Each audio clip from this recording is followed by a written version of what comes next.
Let's talk about power. Power is the capacity or ability to influence the behavior of others or the course of events.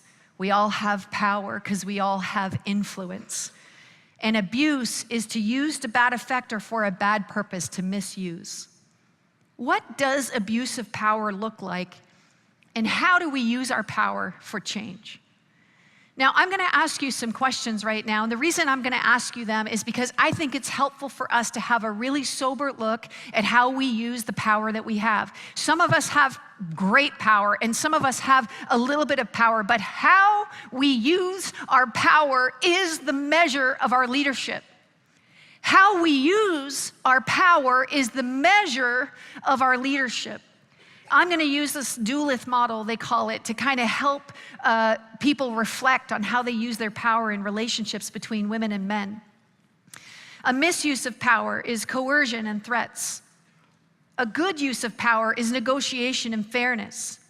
Let me ask you these questions. Are you kind to those you lead? Are you treating them well? Are you fair in the decisions that impact them? Can you accept change? Here's a misuse of power is intimidation, and a good use of power is non-threatening behavior. Let me ask you these questions. Do you cut people off when they're talking?